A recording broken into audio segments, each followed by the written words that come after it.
Hi, Filmatics. Welcome back to part two with Brendan Foley, an award-winning writer and showrunner. He is in he's producing some great TV shows that I'm so excited to tell you about. One of them is called Cold Courage. His best-selling book, Under the Wire, about a great escape. And we were talking about Johnny Was, where I want to ask you, Brendan. Welcome back, Brendan. Thanks for part two. Great to be back. Yeah, and so can you just tell us, you have the Who. So, if I didn't ask you, people are like, well, why didn't she ask him? Like, how did you get Roger Daltrey of the Who and Leonard Lennox in your first movie? It was your first directing debut? Yeah, it was. It was the first writing feature. I just made a few shorts before then. And first as a lead producer, which I'm sure I made every mistake in the book along the way, and certainly it's not. If there are such things as get rich quick schemes, a lot of indie movies are get poor quick schemes. So it has to be done out of some kind of passion. It sort of goes back to what I was saying earlier. You have to write something that's just fresh and different and knocks people on the rear end. So when I first came to LA, even though it was a story set in with black and white characters in Brixton and London, and sort of Irish characters and so on, so it was pretty esoteric when you're pitching Hollywood with something like that. But even then, there were a couple of offers to make it there, but for whatever reason, things come and go and don't work out, and you can. LA is the only place in the world where you can die from encouragement. Or non-encouragement. Finally, I thought, well, I'd done quite a lot of business journalism at one time and another, and I thought, well, I sort of know my way around the basics of let's put a show on in the barn. So I started with a good script, and I knew that the funding would follow good actors, and there is always this sort of I don't know what you'd call it, sort of vicious circle that actors' agents don't want their clients to read in case they fall in love with something, unless there's a big juicy check attached to a pay or play offer. That if you use my client's name, then even if you haven't made the movie at the end of a year, you still have to give them a large bag of money for having taken their name in vain, and that's always going to be a problem. But by hook or crook, you can sometimes meet people for whom money isn't the prime mover.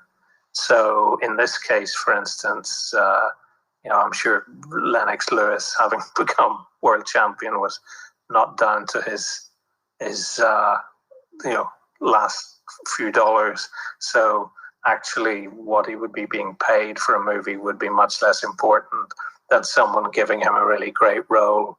And he wasn't an actor, he's a boxer, so he needed all the support and encouragement. But he did a great bang up job in it in the end, because he was used to performing in front of millions of people in a scenario where someone was trying to knock his head off, which is much worse than the average indie movie. And there is one anecdote I like to tell from that point. So on one of his first days on set, Lennox, and he's a big guy, heavyweight champ, and has hands the size of shovels. And so he was on set, and there was a simple scene where he had to come into a house. There was a gangster unconscious on the floor, and he had to lift him and slap him around a bit and then say, "Where have you hidden the guns?" And the gangster wouldn't tell him, so he had to rough him up a bit more until he did tell him. So the first take, he went in, and I don't think anyone had bothered to tell him that it was acting, so you didn't need to be. You weren't going in against a world heavyweight contender, so the other actor was sort of dozing quietly, pretending to be unconscious. And Lennox lifted him with these enormous hands, bounced him a bit and said, "Where have you hidden the guns?" And the guy opened his eyes in total terror and said, "They're in the cupboard." About 2 seconds later. But the look of complete terror that he was about to be annihilated by the world heavyweight champ was actually better than what we'd written. So we did it in one take. So on the other hand, you have someone like Roger Daltry, and it was a while ago now, but from memory, he was coming off his immediate gig before that was Live 8, the enormous charity Live gig 8. where I think they played in front of like 1.4 billion people, and suddenly this guy was in a little, a disused shipyard in Belfast, shooting an indie movie with a crew of maybe 75.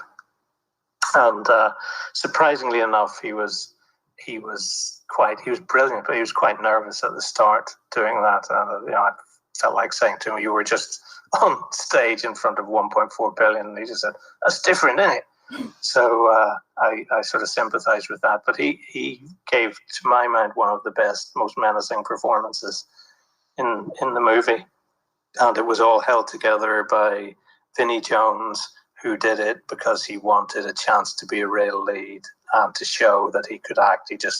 He could do more than just look menacing, which he does brilliantly, incidentally. Because Vinny's resting face says, "I will kill you." And he's actually he's a great, great guy. But if he's just sort of staring at you, you do think that you're about to be thrown out a window. So we got on very well. And I've worked with him actually on 3 features in all. And he's always brought his A game. So for him, that was the most important thing, having a script that just gave him a chance to shine. For Lennox Lewis, it was a chance to do something different from boxing. And he actually braved soul. He had his honeymoon in Belfast while we were shooting Johnny Was. So wow. That was a turnout for the books. That's commitment to an acting role. That just shows you some people love the art so much that they will commit. Yeah. So it's not always, I suppose, the bottom line of it is it's not always about money, but if it's about something else, if it's about a good script or a great role, then you better bring your A game as a writer, a producer, or a director to that, because they're not going to say, yes, thank you, I've been waiting all my life to do a sort of run-of-the-mill indie movie when I'm paid 10 times as much by a studio. So give them something special is the bottom line. And Brendan Foley, you gave them something special. It's a testament that your first film, you had attracted like worldwide, like iconic people to your film. So I want to ask you, do you want to share your next film that you want to talk about? Or, touch on the next thing I did of any scale was another indie movie which was shooting in London, a sort of supernatural murder mystery, and Vinny was in that as well, but also Derek Jacobi and Vanessa Redgrave. So we had 2 members of acting royalty in that, and that's another good example of why do actors do something. Derek did that firstly because he loved the writing, and secondly because he got to play 2 totally different characters in one movie.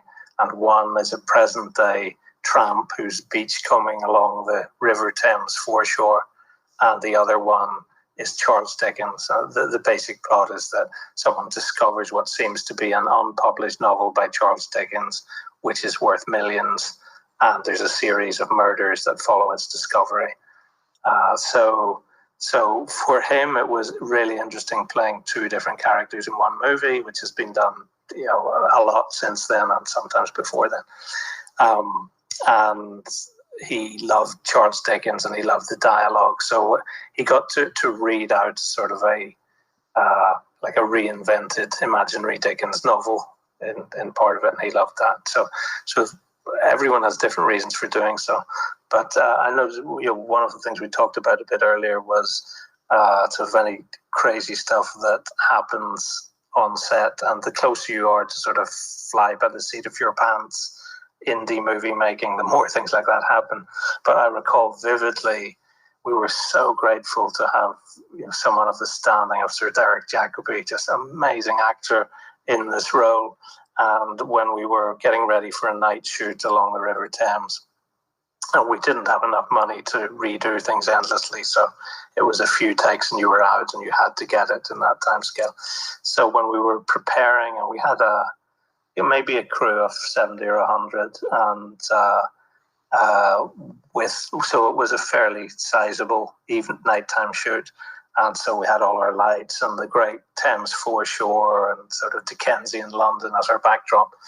And this little man who lived locally sidled up to me, and I said, "Hello, can I help you?" And he said, "You're lowering the tone." I said, "Sorry, I beg your pardon." He said, "You're lowering the tone of the neighborhood with your movie." I said, "Oh, sorry, we're just making a little movie, and we're not bothering anyone, and we have all our permits." And he said, "You're attracting the wrong sort of people here." And so he pointed over at our craft services table and said, "Look over there, there's a tramp helping himself to your food." And I had to say, "Well, that's actually Sir Derek Jacobi in costume playing a tramp, and he's just having a little snack." Going, "Oh, okay."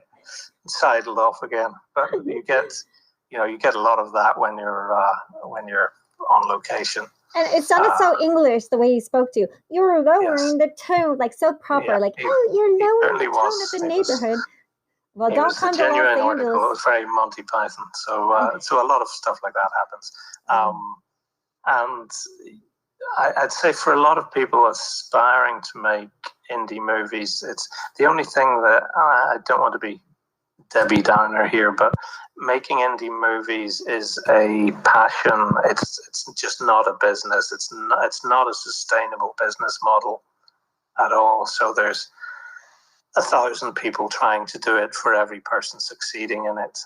And the budgets are very, very difficult to get unless you have some name actors in there. And if you have a tiny budget, it's harder and harder to have name actors or to get past agents. So, and I don't blame agents, because their job is to make money while their clients make money. So they see a lot of little indie movies as serious detours from their main role in life. But also that indie movie could re-energize their career, to stretch their bones where they can be seen in a different light and a challenging role. And even win Oscars and awards for these amazing, because some of these independent people, talent is incredible. And it's like so many people have talent and only a few make it. So it's that. Yeah, and that's absolutely right. And that you could list half a dozen actors who have completely re-energized their career by taking a risk and doing something daring, which wasn't all about the money. But at the same time, I'm not here to defend agents, but if your job is to maximize your client's income, and your client can make 5 times as much money in one day doing an advert for baked beans, or can be out of the game for 5 weeks doing an indie movie, which with the best will in the world is unlikely to have enough budget to market itself or get seen, then it's a brave agent who says, go for it. It's a great script, and there are some like that. Hats off to them. But from the other side, there's a very an old joke, which is that the key skill for being an agent is the ability to divide by 10, which means that they're always calculating what they're getting out of a deal. But I actually am inclined to defend some agents, because they do a very good job of trying to let their client do what they want to do while guiding them to make sure they don't lose their shirt. So it's not an easy job. Yeah, and like right now, everyone is ready to work because of COVID, and so I wanted to ask you: do you want to share another movie, or do you want to talk about a TV show or a book? Because you have so many great things. So I'm going to let you decide which one. Thank you. I suppose just to stop for 1 second in Bookland, because when I was getting wearied with how long it was taking me to make each indie movie, it might be sort of 6 years worth of slogging away to make one movie, and at the end of that, you had maybe a 10% chance of making your money or time back. So it really is a labor of love rather than a sort of sensible way of sort of making a living. So I was drawn into, because I'd been a journalist for many, many years, I was drawn into the idea of writing a book, because every journalist thinks they have a book in them, whether they do or not. And for some of us, that's where they should stay, inside. But in this case, I had an old friend. This does actually relate back to movie land. I had an old friend called Bill Ash, who I knew through the Writers Guild in Britain. And Bill was, the easiest way to describe him is he's an old Texan who was a Spitfire pilot during World War II. But he was also believed to be one of the inspirations for the character played by Steve McQueen in the movie The Great Escape, which was about the biggest jailbreak from a POW camp in Germany during the war. And The Great Escape, I think 1963, amazing movie. But anyway, Bill was basically the real deal. He had done all of these things, and he was a sort of wild-eyed revolutionary of the sort who you would have imagined would have fought in the Spanish Civil War, but he fought in World War II. Sort of very, very political, very feisty. Even he lived to be 96, and he was like a second father to me.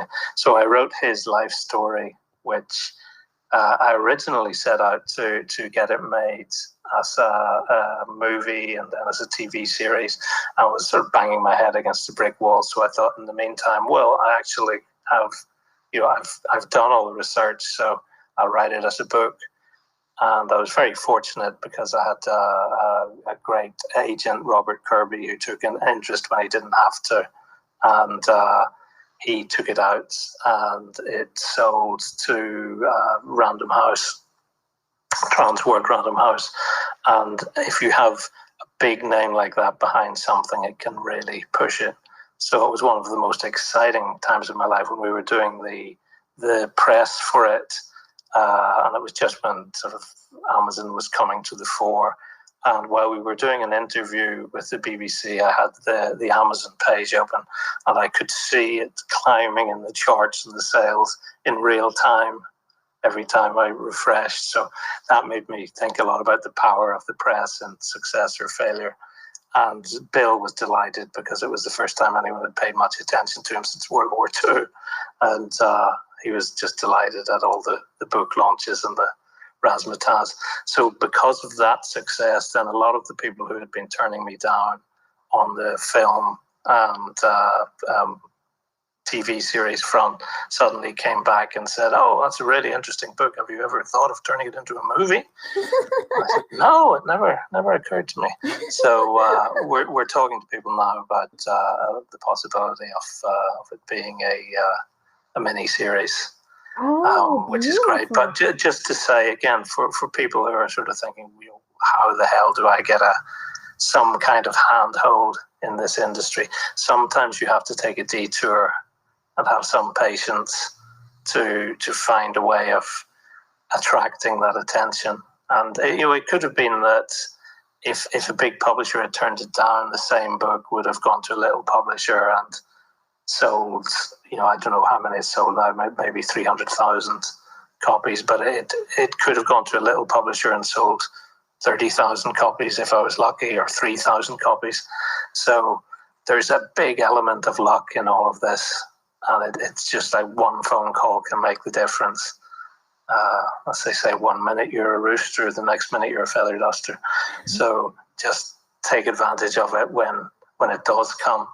Oh. And just to sort of finish the thought, there's an old saying that says that luck is where preparation meets opportunity.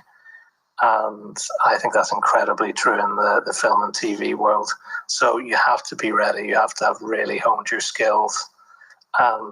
Don't expect it to happen overnight. Some of the best writers I know are like 20-year or 30-year overnight successes.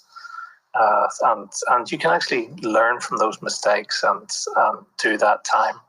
I think I'm blanking on his name, the actor in Better Call Saul, but I saw an interview recently where he said, I don't go in to interviews, Bob Odenkirk, I don't go into auditions expecting to get the job. I just think I'm going to do the best performance I can, and that's an end in itself, just me going in and doing the best performance.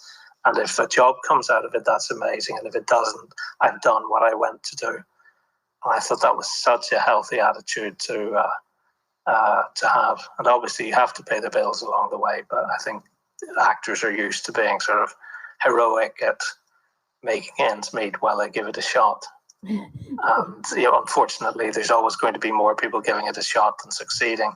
But at least I have tremendous admiration for anyone who tries, because at least you tried. It wasn't like you sort of sat and pretended or thought, wouldn't it be nice to do? Like all the people who think about writing a script but never quite get around to it. I have more respect for anyone who wrote the worst script in the world than someone who thought about writing the best one but didn't quite get around to it.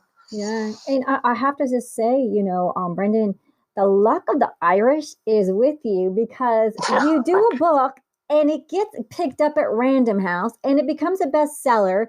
And now finally with that, it's getting some traction. And can you say it again? Yeah. It's called Under the Wire. Under the Wire, and they can get it on Amazon or Random House. Yeah, absolutely. It's available around the world, both in print and online.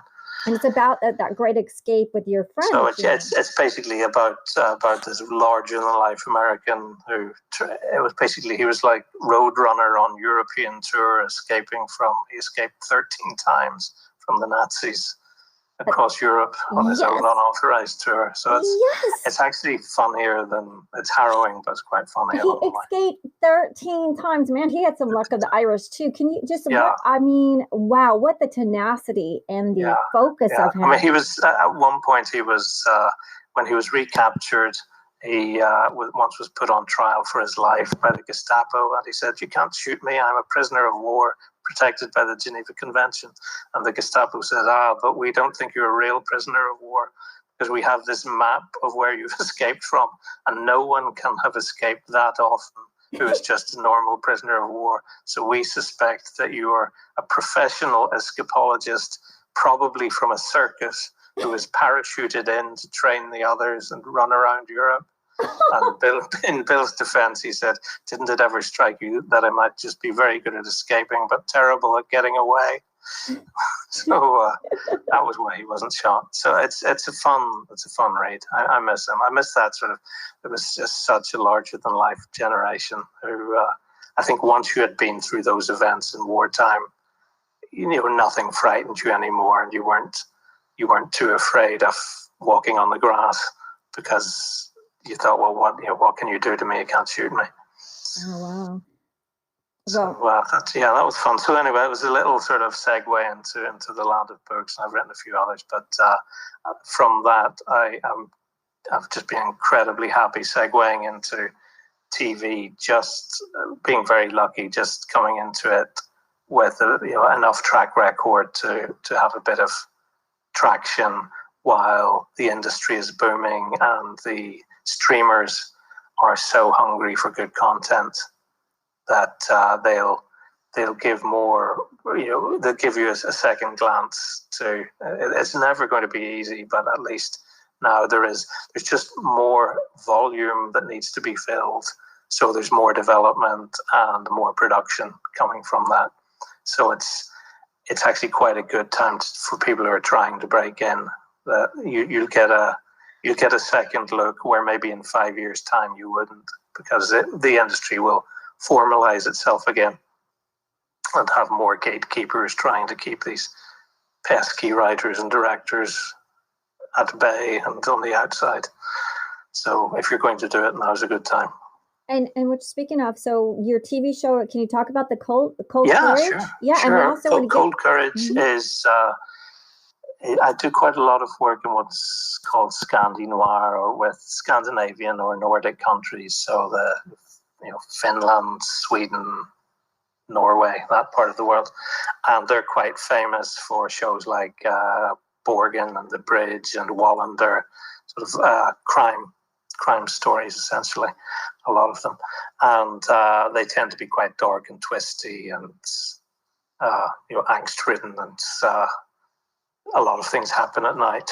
So that's a very popular genre. And I was lucky enough that I had worked with some Finnish producers at a company called Luminoir, and they were very keen on going internationally with this project, rather than usually it would be all shot in Swedish or Finnish.